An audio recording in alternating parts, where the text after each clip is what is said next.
Let's talk about watercolor. Today, what I want to talk about are edges. Edges are the actual contour, the actual outline of our subjects and the way that we work them within the painting.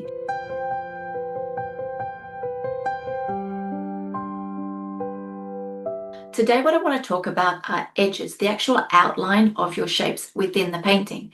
So you have these outlines of all the different objects that you have in a subject. It could be the outline of an eye.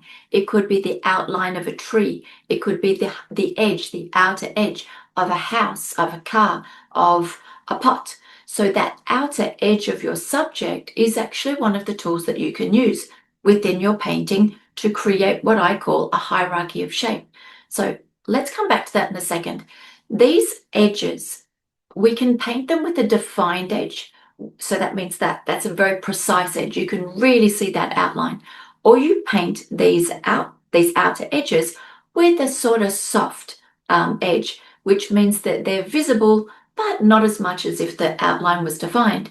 Or you can actually completely lose the outline. And when you lose the outline, you actually blend the shape into whatever's surrounding it. It could be the background, it could be another shape, but they actually literally merge together, they fuse together.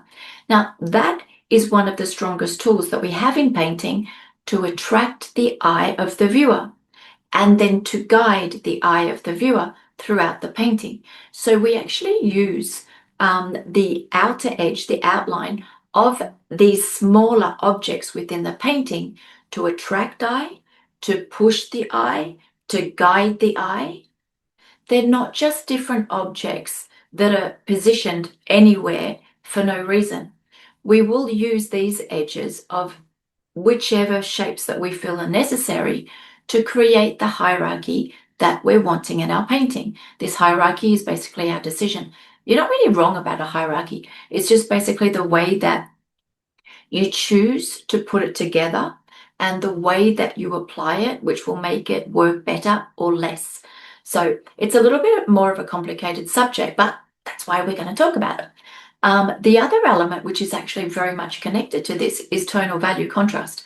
So tonal values are your gray shade. It's the white to the black, meaning that you've got a white, which is obviously the lightest light that you have in a painting. You have the black, which is the darkest dark in a painting. Not everybody in watercolor has black in their paintings. So maybe your darkest dark is just a dark value. And in between white and black, you'll go through the tonal value range. So there'll be a light to mid value, a mid value, a mid to dark value, and you can have 1,000, no, I exaggerate, maybe 10, 11, 12 different tonal values to create this range, okay? Or you can just basically use 4 or 5 different tonal values, and as long as you've got a light, a dark, and a couple of mid-value ranges, you'll get away with it. So tonal value contrasts are actually used in the same way as edges. So tonal value contrast means that I take that white and I take that black and I stick them right next to each other. And that actually creates a contrast, a visible contrast, which will attract the eye. Now, I can create another contrast with, let's say, a light value and a mid value. The contrast won't be so strong, so it will maybe help guide the eye, maybe attract the eye, but not in such a strong way as that strong tonal value contrast that we had. So why do they work together? And why is it really a tool that I would suggest that you learn together? You learn to actually marry them together from the very beginning. And that is because tonal value contrast is one of the strongest contrasts there is in a painting. It will literally drag your eye, the eye of the viewer, to the area that has that strongest tonal value contrast. But so does precision. Precision also, so very defined edges, that also attracts the eye. So what happens if you have a precise area of your subject over here and a tonal value contrast over there? Your eye won't know which one to look at. Your eye will be torn between the two of them. So ideally, you put them together to create a stronger impact. So your tonal value, your strongest tonal value contrast, and your precision, you put them together, you use them in the same area, they stand out. That makes that subject high. That would ideally sort of be your focal point, the focal area of your painting. That's going to stand out really well. Now, if I was then to use the same sort of contrast, the same tonal value contrast, the same precision in another area, I'm also dragging my eye to two different areas. So I'm creating confusion in that painting. That's why we would then go to the more subtle form. The more subtle form being not necessarily light next to dark, like a white next to a black. Maybe the tonal value contrast in this secondary area is more of a light value next to a mid value. Less tonal value contrast, less attraction. My eye's going to stay where that first contrast was. But if I was then to put a very strong precision, strong line, it's still going to attract the eye very much. So I may find that I'm actually creating a conflict within the painting, because although the tonal value and the precision is standing out, so is this one over here. And when that happens, you do actually create, or you can create, confusion, because you're still dragging the eye over to that second area where maybe you're not ready to do so.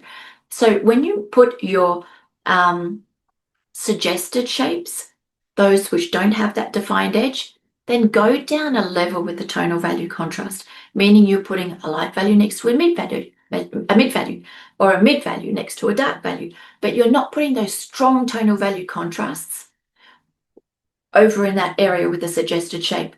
You go down a notch when it comes to the shapes, less definition. You go down a notch when it comes to the contrast of tonal values. Makes sense. And then in those more discrete areas, you take it down a notch again. So instead of being a mid-value tonal value range, so we're going less tonal value, maybe now it's a light value next to a mid to light value. So these tonal values are getting closer and closer together. And then what am I doing to my shapes? I'm reducing that definition even more. And when you're able to connect these two aspects together, you end up with one of the strongest tools that there is in the painting, because now you control the subject. You actually control the entire outcome of the painting, but you control your subject, and you control the way that the painter is able to express what they want, and the viewer reads the painting as the artist designed it, meaning the artist wants you to look here first, that's where your eye goes.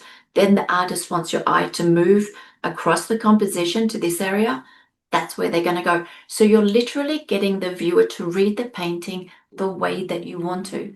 When you do that, you amplify the entire painting, the message, the atmosphere, and of course the aesthetics of the overall painting. So tonal value contrast is essential. Edges are essential. Put them together and then you've got something really strong. So what I want to do, I want to actually just walk you through what these edges look like, what the tonal values look like, what they look like together, so that you can actually visualize them. And that way then, hopefully, you can work on this and see if this helps you to develop and improve your paintings. And then in my Monday live courses, what I'm going to do in today's course, you may miss that by the time you get this video, which is the 1st of June. Sorry, 1st of June. 1st of June, we'll be working on these tonal values and edges, but we will be doing so next week as well. Next week will be the 8th of June. And there's a big reason why. So the subject that we're going to be doing on the 8th of June, you can see there's two main subjects. This is what happens so often. This is why tonal value contrast and edges are the necessary tool that you understand so that you can avoid this sort of situation. Now you can see the arc and you can see the sculpture, and you can see that both subjects are trying to attract the eye at the same time. If this was the subject that you were choosing, if this is a subject that you're painting, you're not going to want to paint them the same way, because the eye cannot see both in the same way.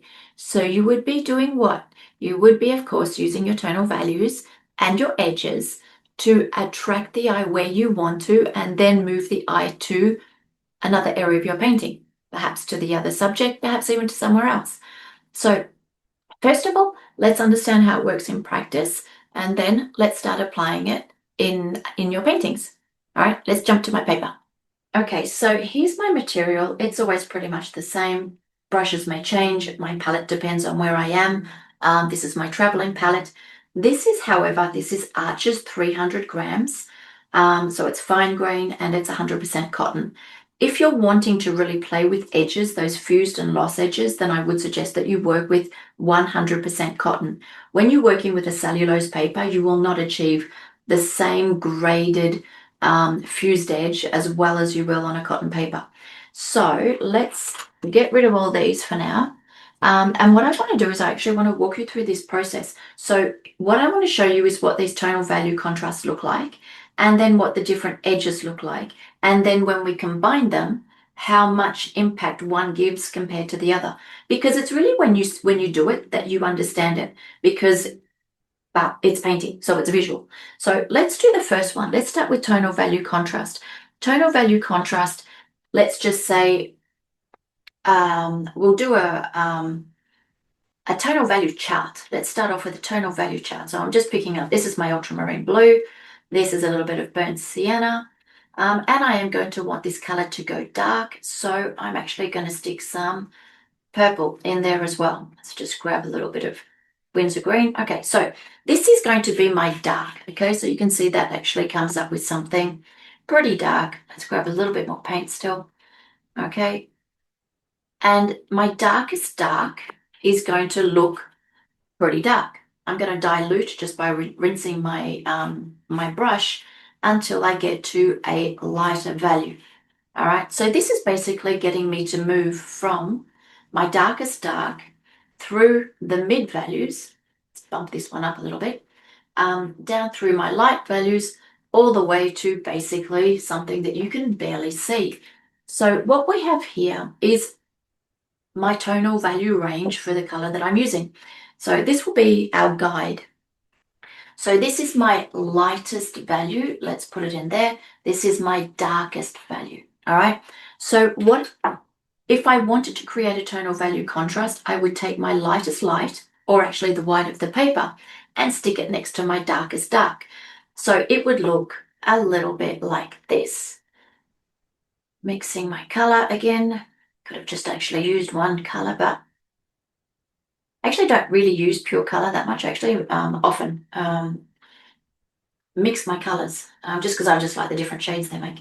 So this would be, let's just actually do this. This would be my darkest dark, let's say, and this would be my lightest light. If I wanted to go even darker, which obviously we can, watercolor can go all the way pretty much to black. You can get a darker, richer tonal value, and that, look how contrasted, look how strong that difference is between these two, light value and dark value. Now, this is where if I want to grab attention, that's going to work.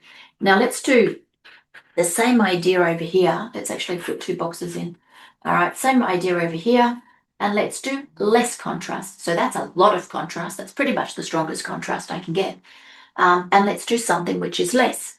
Less quite simply means that instead of taking the two extremities, the darkest dark and the lightest light, I'm going to take something from in between. So let's say a light value next to a mid value. And that's all it means. So let's go for my mid value.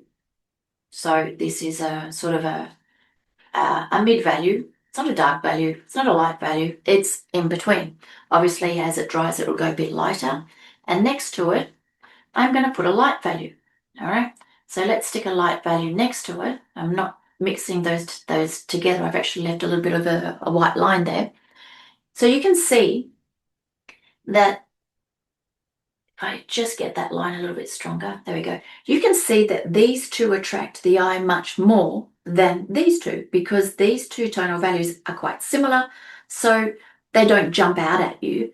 Where this one, because the tonal value difference is so strong, but obviously this is the one that your eye would naturally be attracted to.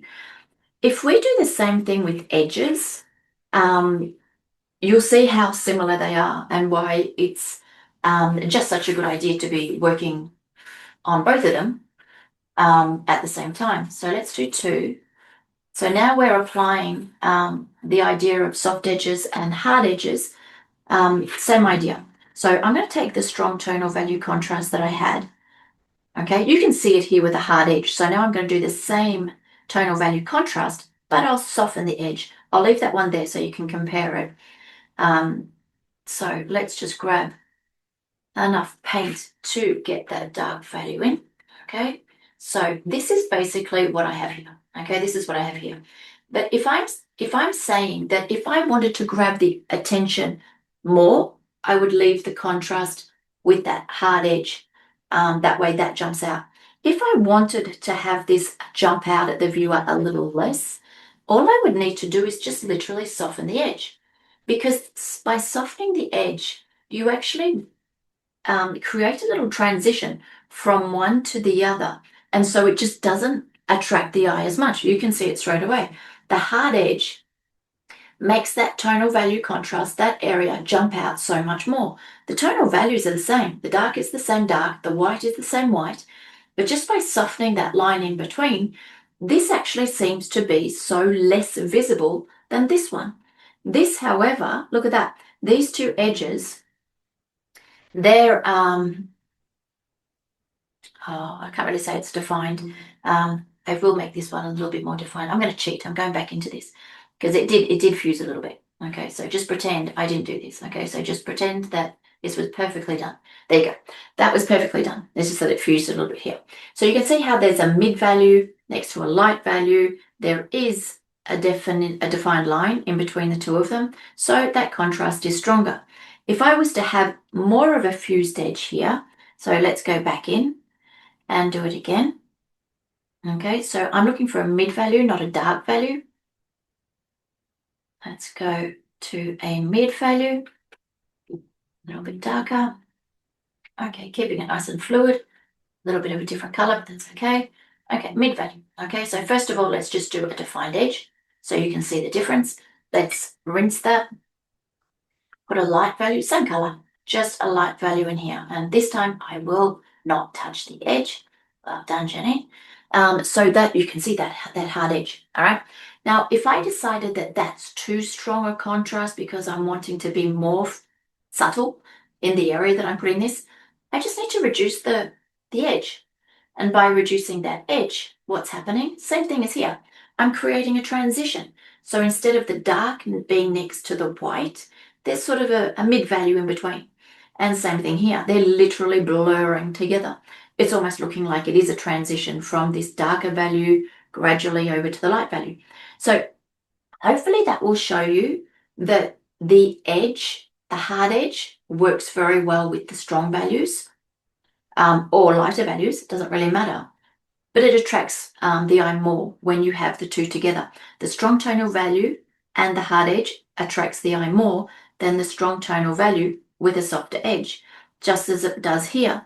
So you can actually play with the degree of these two together to guide the eye throughout the painting.